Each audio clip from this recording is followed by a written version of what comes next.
Hello everyone, welcome to the new episode of Tech Facts and I'll be presenting some very interesting tech news. If you are new to my channel, please don't forget to subscribe and press the bell icon as whenever I post a video, you get the notification without fail. So, let's start. OnePlus broke out its flagship only mold with the release of the Nord. Now the company is ready to dip even further into the mid-range and even graze the upper end of the entry-level market. In other words, Nord is now a series of phones. The OnePlus Nord N10 5G sticks close to the original formula with the mid-range Snapdragon 90Hz display and a 64MP main camera. The N10 is aiming at a lower price bracket, though so affordability consideration led to some changes. The new model has a 6.49-inch display with 1080p plus resolution. There is only one major change from the original Nord. The panel is now IPS LCD, the first of an OnePlus since the OnePlus 2 in 2015. The display is protected by the Gorilla Glass 3. Naturally, this removes the fingerprint reader on the back. The rear camera of the N10 is actually slightly better equipped than the original as it features a 64MP sensor inside the main camera while maintaining a 119 ultra-wide camera with 8MP sensor and dedicated micro and depth modules. The main camera can record 4K video at 30fps and 1080 pixel at 60fps. The couple of things change with the selfie camera. Good news, it's the only single punch hole.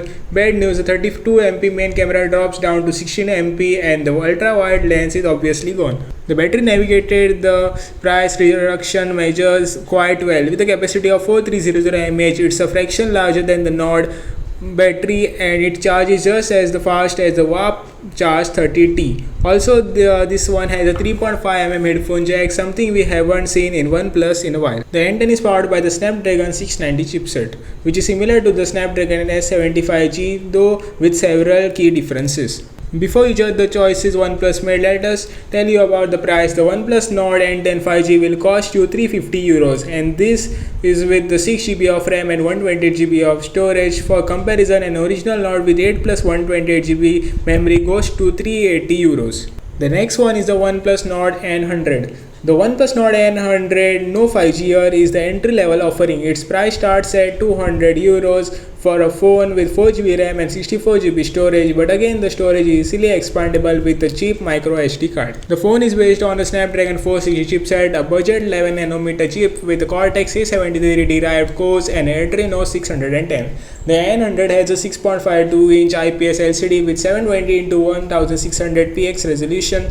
The display is again guarded by the Gorilla Glass 3. Like the N10, this one also has a stereo speakers and a rear-mounted fingerprint reader. OnePlus decided to focus on the longer battery this time on the model. Its power cell has a 5000 mAh capacity at an expense of charging which goes up to only 18 watts. On the OnePlus side, a 3.5mm jack is also present on this model as well. The phone is equipped with the 13MP main camera, so photography is fairly basic. It's technically a triple camera, though 67% of this is a dedicated micro lens and depth sensor, and the front camera has an 8MP sensor.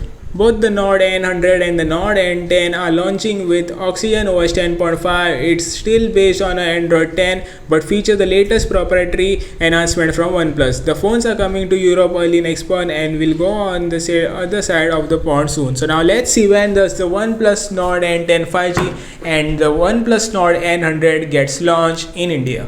Back in June, LG announced its tone-free TWS earphones which featured a self-cleaning charging case with UV light. Now we got a similar looking pair bearing the HBS FN7 model number which comes with the same neat case and active noise cancellation. The new model has 3 microphones and each earbud of monitoring and toning out sounds. They have developed alongside Meridian Audio and come with an in-ear canal design. Pairing is done over Bluetooth 5.1 and the earphones support the SBC and the AAC Bluetooth codecs. The UV Nano case emits UV light onto silicone tip and inner mesh. The LG claims that this kills 99.9% of E. coli and S. series 2 bacteria. It charges over USB-C. Battery life with the case is listed at 15 hours. The LG tone-free FN7 is already up for sale in South Korea for $194. They are expected to arrive in the rest of Asia, Europe and North America in Q4 this year. Now let's see when does the LG tone-free TWS earbuds gets launched in India.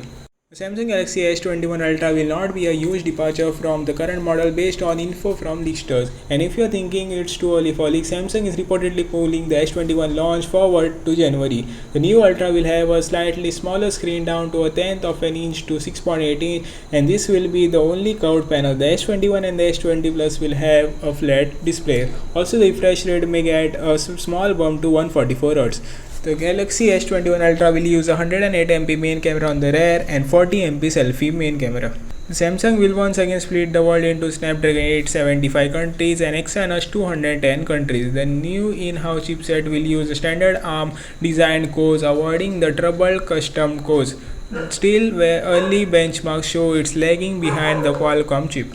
With the Unpacked event set for January, the new Galaxy S21 series is expected to go on sale in February instead of March.